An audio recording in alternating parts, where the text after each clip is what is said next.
Hello everyone, today when I needed to use a pair of scissors, I noticed that part of the handle was chipped. At first I was a bit unsure about what to do, but then an idea suddenly came to me. First I prepared 2 short pieces of copper. I planned to bend them along the curve of the scissor handle and trim them down, making the whole process much easier to handle.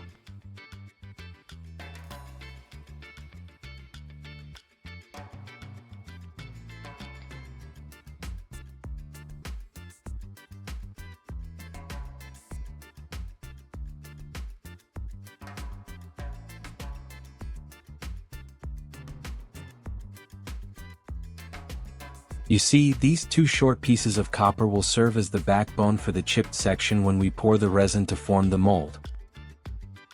The next step is to use a soldering iron to heat the 2 chipped ends. The goal is to secure the 2 copper pieces into the plastic, effectively bridging the gap with this copper framework.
Once the backbone for the chipped section is in place, we'll move on to creating a mold to recast the missing part.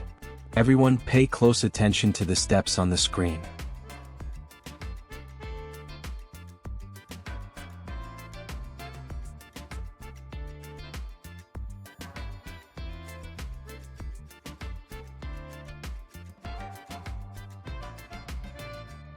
With this candle, I'll heat it up and pour it into the mold. To make melting easier, it's best to cut it into smaller pieces first. Let me explain why I'm using candle wax to replace the missing part of the scissor handle. The reason I chose candle wax is that it's soft and melts easily, allowing me to shape it precisely within the mold without damaging the rest of the handle. Additionally, the wax can be easily adjusted, trimmed, or added to if needed before moving on to the final casting step.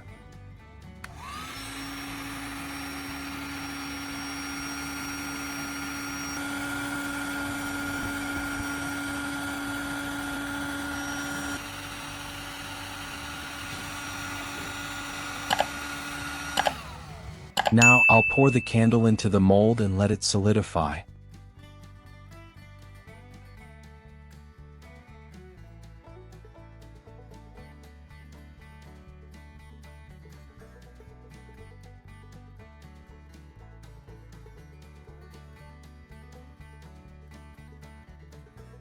Now that the wax has solidified, we'll remove the mold. Then we'll use a knife to trim off the excess wax, shaping the missing section precisely.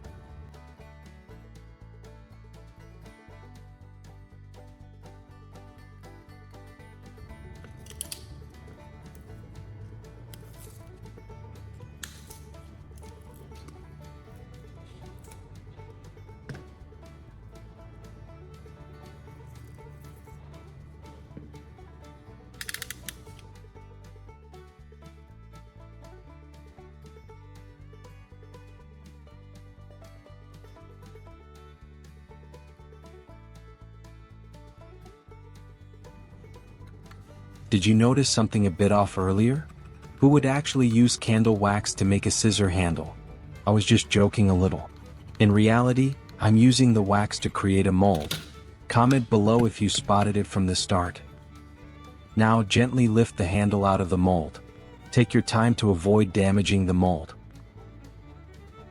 Once the scissor handle mold is set, I flip it over and place the missing part of the handle into the mold precisely.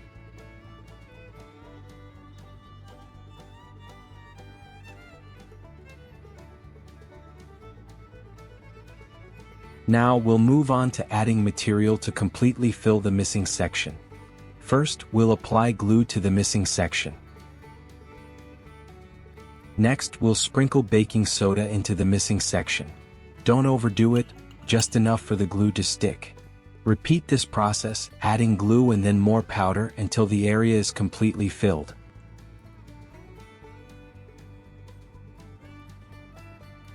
I'm going to explain to everyone the effect of combining glue with baking soda. When glue is mixed with baking soda, it adheres firmly to the powder, forming a hard, solid mass almost instantly. This method fills small gaps precisely while increasing the strength and stability of the missing section.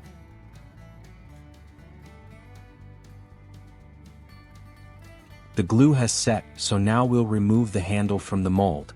Next, use some basic tools like a knife and sandpaper, along with simple techniques, to refine the missing section, making it smooth and seamless.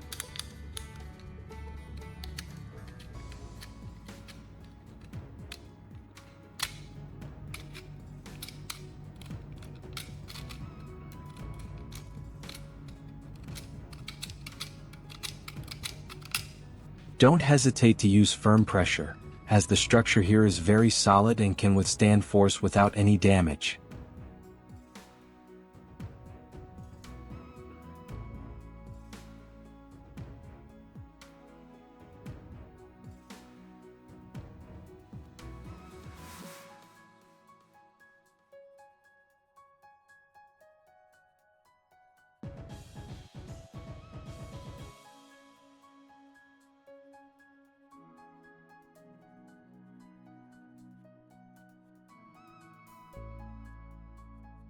So after all the steps we've gone through, the scissor handle is now fully restored and much sturdier. What once seemed like a broken piece has been brought back to life, ready for long-term use. Next, I'll use tape to cover the blades because we're about to spray paint it to give the scissors a fresher look. So, we've reached the end of this little journey with a pair of scissors that once seemed destined for the trash. What started as a broken handle that made the scissors uncomfortable to use has now turned into a lesson in patience, creativity, and persistence.